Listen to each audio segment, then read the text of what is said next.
Bonsoir à tous et bienvenue ce soir à notre réunion de découverte de l'Évangile. C'est encore une joie pour nous de pouvoir ensemble partager autour de la Bible, de la parole de Dieu. J'aimerais ce soir vous présenter un homme qui n'est pas comme les autres hommes, un homme qui à lui seul va changer des millions de vies, un homme qui va marquer le monde par sa présence. Et j'aimerais faire avec vous ce soir la lecture de ce récit qui nous rapporte la présentation que va faire ce dirigeant romain, Ponce Pilate, de Jésus. Nous trouvons ceci dans l'évangile de Jean, au chapitre 15, et à partir du verset 1er. Alors Pilate prit Jésus et le fit battre de verges. Les soldats tressèrent une couronne d'épines qu'ils posèrent sur sa tête, et ils le revêtirent d'un manteau de pourpre. Puis, s'approchant de lui, ils disaient « Salut, roi des Juifs !» et ils lui donnaient des gifles. Pilate sortit de nouveau et dit aux Juifs « Voici, je vous l'amène dehors, afin que vous sachiez que je ne trouve en lui aucun crime. » Jésus sortit portant la couronne d'épines et le manteau de pourpre. Et Pilate leur dit « Voici l'homme !» Lorsque les principaux sacrificateurs et les huissiers le virent, ils s'écrièrent « Crucifie, crucifie !» Pilate leur dit « Prenez-le vous-même et crucifiez-le, car moi, je ne trouve point de crime en lui. » Voici la présentation que Ponce Pilate va faire de Jésus. Et cette phrase « Voici l'homme » pourrait sembler très anodine. Peut-être que même Ponce Pilate n'a pas réfléchi quand il a dit cette phrase, elle est venue naturellement, il présente Jésus et il dit « Voici l'homme ». Sauf que pour nous, croyants, cette phrase est d'une importance forte, parce que Jésus n'est pas un homme comme les autres hommes, il est l'homme par excellence. Et j'aimerais ce soir vous le présenter, j'aimerais vous présenter ce soir celui qui a changé des millions de vies. Tout d'abord, la naissance de cet homme est particulière. Oui, le commencement même de sa vie physique est déjà particulière. Sa naissance est le fruit du miracle de Dieu. Un ange va venir parler à Marie et à Joseph et va dire que le Saint-Esprit descendra sur Marie et l'enfant qui naîtra d'elle sera appelé Fils de Dieu. Oui, Jésus est né par le fruit, par la vertu du Saint-Esprit. Jésus n'est pas né d'une union entre un homme et une femme, mais il est le fruit du miracle de Dieu. Dieu va permettre ce miracle qu'une femme qui n'a jamais connu d'homme soit enceinte. Il a connu la moins glorieuse des naissances et va connaître la pire des morts de l'époque. En effet, Jésus n'est pas né à la maternité de l'hôpital de Dijon. Jésus est né dans une étable. Jésus est né au milieu des animaux. Jésus est né dans une mangeoire, là où on mettait la nourriture pour les animaux de l'étable. Jésus va naître dans une étable et il va mourir sur une croix. Jésus va naître au milieu des animaux et va mourir au milieu de deux brigands. À 12 ans déjà, il étonnait tout le monde par sa connaissance des Écritures, sa connaissance de l'Ancien Testament. Jésus se retrouve dans le temple à 12 ans, au milieu des docteurs de la loi, et ils étaient étonnés. Ils étaient étonnés de ce qui dégageait de lui. Oui, parce que Jésus n'était pas n'importe quel homme, et nous allons le voir dans quelques instants. Premièrement, nous avons vu que la naissance de cet homme est particulière. Deuxièmement, cet homme guérissait les malades. Il est écrit dans Matthieu chapitre 4 et au verset 24, « On lui amenait tous ceux qui souffraient de maladies et de douleurs de divers genres, des démoniaques, des lunatiques, des paralytiques, et il les guérissait. » Puis dans Actes au chapitre 10 et au verset 38, il est écrit « Vous savez comment Dieu a oint du Saint-Esprit et de force Jésus de Nazareth, qui allait de lieu en lieu, faisant du bien et guérissant tous ceux qui étaient sous l'empire du diable, car Dieu était avec lui. » Aucune maladie ne résistait à Jésus. Tous les malades qui venaient à lui repartaient complètement guéris. Tous les malades qui venaient auprès de Jésus pour recevoir leur guérison repartaient complètement guéris. Oui, Jésus guérissait les malades. Il est tellement puissant que même après sa mort, il continue de guérir. Même après sa mort, Jésus continue de guérir. Les apôtres de Jésus continueront cette œuvre que Jésus a fait sur la terre. Et lorsque les malades se présenteront à eux, ils prendront autorité sur la maladie au nom de Jésus-Christ de Nazareth. Et les malades sont guéris. Et encore aujourd'hui, Jésus guérit encore aujourd'hui. Et j'aimerais peut-être m'adresser ce soir à quelqu'un qui est malade. Peut-être que ton corps est atteint, tu as appris que tu avais une maladie peut-être incurable. J'aimerais te dire que Jésus est encore capable de te guérir aujourd'hui. Et nous allons le voir un petit peu plus loin, pourquoi Jésus peut encore guérir aujourd'hui. Parce que comme nous l'avons dit au début, Jésus n'est pas un simple homme. Et nous allons le voir un peu plus tard. Encore aujourd'hui, en 2020, Jésus est capable et Jésus peut guérir les malades. Il est tellement puissant, cet homme est tellement puissant que les démons et la puissance du diable ne peuvent lui résister. Quand nous lisons le récit biblique, nous voyons que les démoniaques ne pouvaient résister à l'autorité de Jésus. Les personnes qui étaient possédées d'un démon ne pouvaient résister à Jésus. Parce que Jésus est cet homme puissant, cet homme tout puissant, qui était capable de chasser les démons par un mot. Et les démons tremblaient devant lui. Troisièmement, cet homme a parlé comme jamais homme n'a parlé. Jamais dans le passé, un homme n'a parlé comme Jésus a parlé, et jamais dans le futur, quelqu'un ne parlera comme Jésus a parlé. Nous trouvons dans l'évangile de Jean au chapitre 7 et au verset 46, cette mention faite par des hommes qui étaient envoyés par des hommes religieux de l'époque pour observer Jésus. Et ces huissiers vont dire de Jésus, jamais homme n'a parlé comme cet homme. Il enseignait et parlait avec l'autorité de Dieu. Nous trouvons de multiples reprises dans les évangiles ces récits qui nous montrent que Jésus enseignait avec autorité. Et pour n'en citer qu'un, dans Luc chapitre 4 et au verset 36, Jésus enseignait et parlait non pas avec l'autorité des hommes religieux qu'on appelait les pharisiens, les sadducéens, les scribes.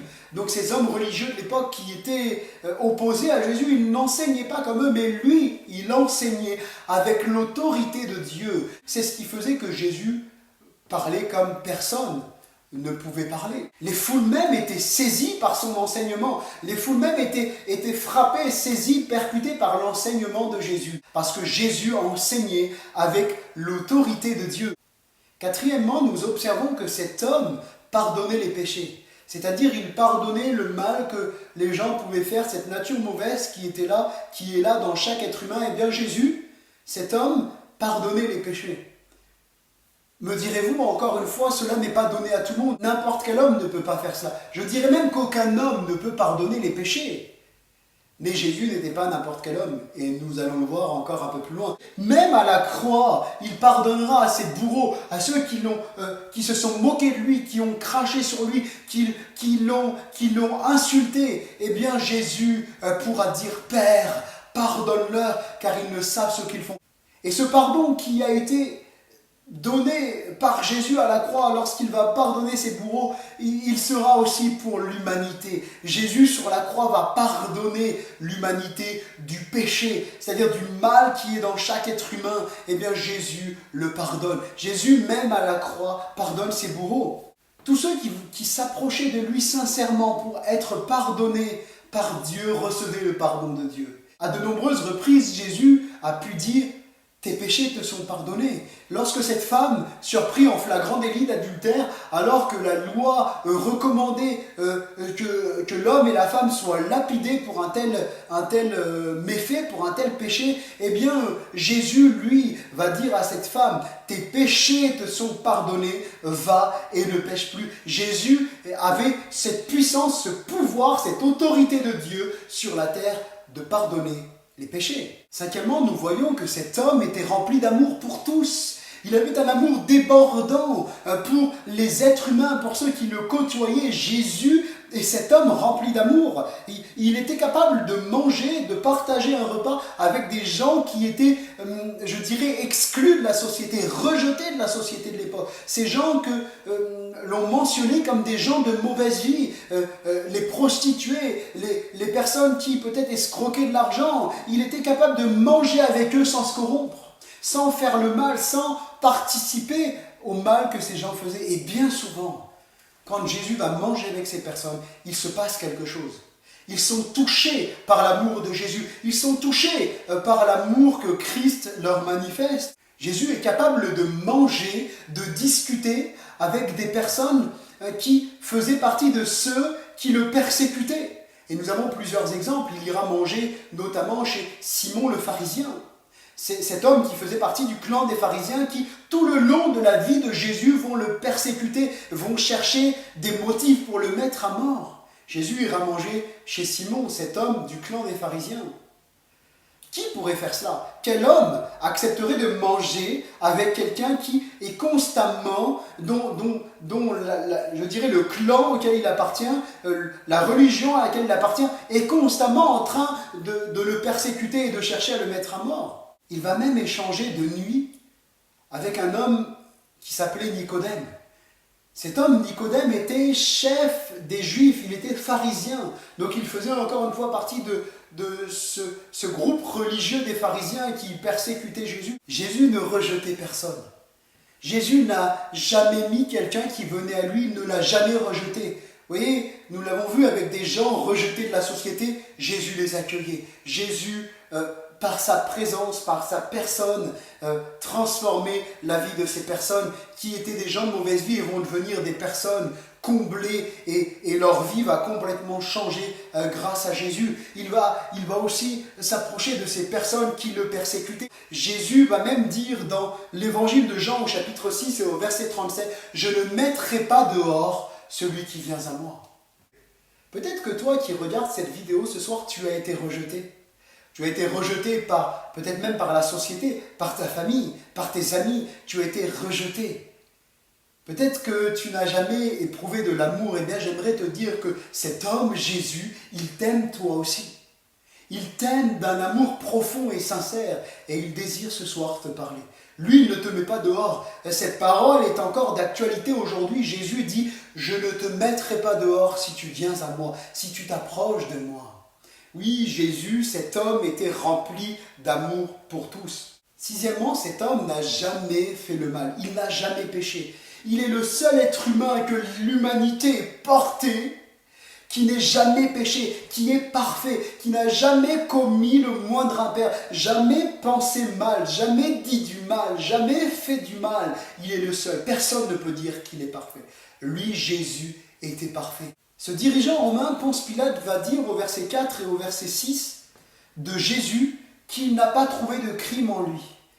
Et le mot grec utilisé, parce que le Nouveau Testament a été écrit en grec, le mot grec utilisé ici, c'est le mot étia. Et le mot étia signifie cause, raison, motif pour condamner quelqu'un. Et Pilate, alors qu'on lui amène Jésus pour le condamner, eh bien Pilate se trouve embêté. Il ne trouve pas de motif, de raison valable pour condamner Jésus.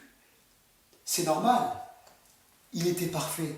Il n'y avait aucun motif qui méritait que Jésus meure sur la croix. Jésus dira à ses détracteurs dans l'évangile de Jean au chapitre 8 et au verset 46, « Qui de vous me convaincra de péché ?» Et c'est vrai que personne n'a pu convaincre Jésus qu'il avait dit du mal, qu'il avait pensé du mal, qu'il avait fait du mal. Personne n'a réussi à le convaincre, à lui prouver qu'il était pécheur parce qu'il ne l'était pas. Cette femme qui a été surprise en flagrant délit d'adultère et qui va être amenée devant Jésus pour qu'on la lapide. Et en amenant cette femme devant Jésus, ils vont lui dire « Mais la loi nous recommande de lapider de telle femme » et ils vont faire cela pour voir si Jésus, cet homme rempli d'amour, allait condamner également cette femme. Et nous voyons que Jésus va dire que celui qui est sans péché lui jette la première pierre. Et nous voyons que ces hommes accusés dans leur conscience vont se retirer un à un. Cette femme va se retrouver seule devant Jésus. Mais pourtant, lui, Jésus ne s'est pas retiré. Si Jésus avait été accusé dans sa conscience, si peut-être il avait péché, le mal était en lui, eh bien Jésus se serait retiré également. Parce qu'il était cohérent avec ce qu'il disait. Mais Jésus n'a jamais fait le mal. Il est parfait. Et l'apôtre Pierre dira de Jésus, « Lui qui n'a point commis de péché et dans la bouche duquel il ne s'est point trouvé de fraude, lui qui injuriait ne rendait point d'injure, maltraité ne faisait point de menace. » Oui, de la bouche de Jésus, il n'est jamais sorti de fraude. Et de lui n'est sorti aucun péché parce qu'il était parfait. Il était cet homme parfait.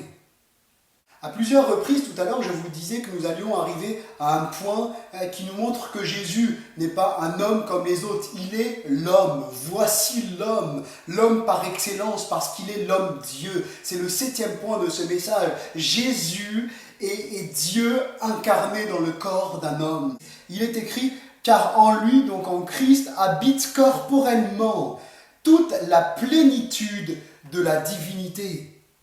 Il est également écrit dans 2 Corinthiens au chapitre 5 et au verset 19, « Car Dieu était en Christ, réconciliant le monde avec lui-même, en n'imputant point aux hommes leurs offenses, et il a mis en nous la parole de la réconciliation. » L'apôtre Jean dira lui-même dans son évangile au chapitre 1er et au verset 14 que la parole était avec Dieu, que la parole était Dieu et que la parole a été faite chair, qu'elle a habité dans ce monde, elle est venue dans ce monde humain pleine de grâce. Et c'est vrai que Jésus était cette parole de grâce, cette parole d'amour. Oui, Jésus est Dieu incarné dans le corps d'un homme. Dieu va venir lui-même, personnellement, en Christ, dans le corps d'un homme, pour parler à sa créature, pour démontrer tout l'amour qu'il a pour les êtres humains.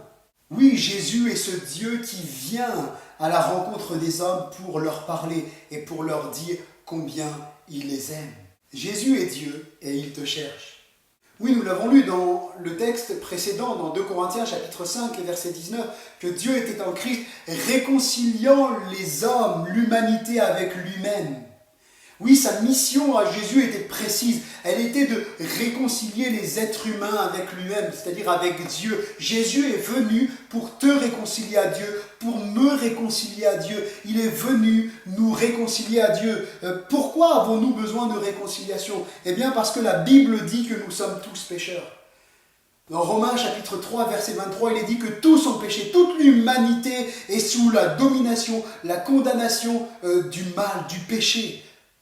Parce que le péché habite en nous, parce que personne ne peut dire qu'il est parfait, alors nous sommes tous pécheurs. La Bible dit que tous ont péché et sont privés de la gloire de Dieu. Qu'est-ce que cela veut dire? Eh bien, ça veut dire que par nous-mêmes, par nos efforts, par notre religion, aussi bonne soit-elle, nous ne pouvons pas aller au paradis. Le seul chemin d'accès, c'est par Jésus. Tous ont péché et sont privés de la gloire de Dieu. Et puis, quand nous allons un peu plus loin dans cet épître, aux Romains, au chapitre 6 et au verset 23, il est dit que le salaire du péché, c'est la mort. Le salaire du péché, c'est la mort, mais le don gratuit de Dieu, c'est la vie éternelle en Jésus-Christ. Qu'est-ce que cela veut dire? Eh bien, le péché, en entrant dans le monde par Adam, quand Adam va désobéir à Dieu, eh bien, la mort va s'étendre à toute l'humanité. Pas simplement la mort physique, mais la mort spirituelle. Qu'est-ce que c'est que la mort spirituelle? Eh bien, c'est l'inverse de la vie éternelle. La mort éternelle, c'est l'inverse de la vie éternelle. La vie éternelle, c'est le paradis, dans la présence de Dieu, avec Dieu, dans la joie, le repos, contemplant la gloire de Dieu. Et la mort éternelle, eh bien, c'est l'enfer. Mais Jésus, lui, est venu, sa mission était de nous réconcilier à Dieu pour que nous puissions avoir la vie éternelle.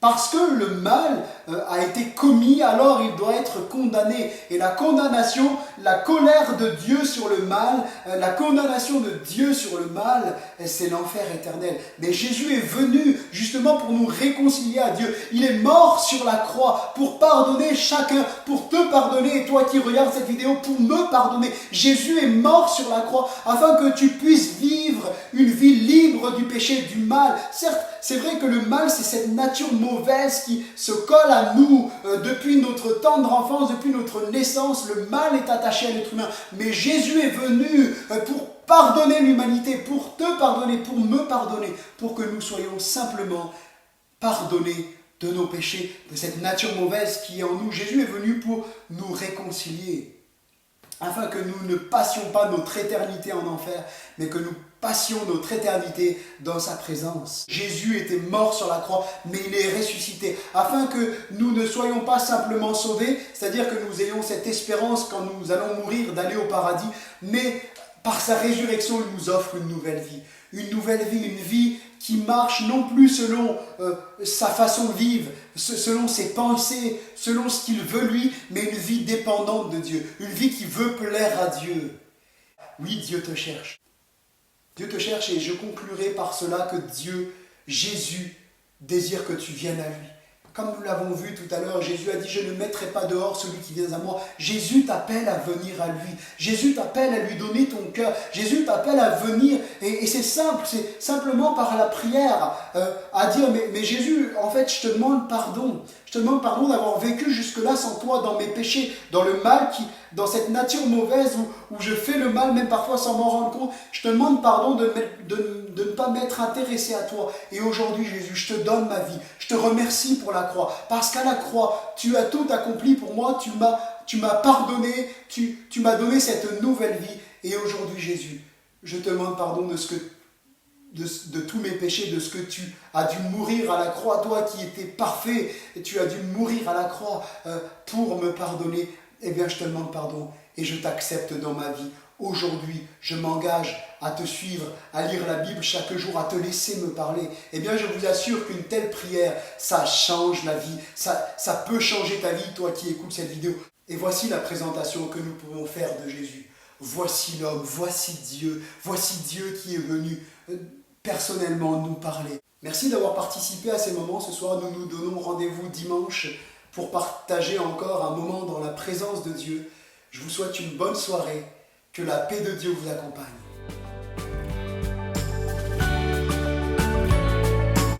Merci à tous de nous avoir suivis. Nous vous donnons rendez-vous chaque mardi et jeudi à 19h, ainsi que le dimanche à 10h. N'hésitez pas à vous abonner à notre chaîne YouTube. Vous pouvez également nous suivre sur notre page Facebook. Pour toute question ou demande de prière, vous pouvez contacter l'équipe pastorale qui se tient à votre disposition via le site internet add-dijon.com. Que Dieu vous bénisse.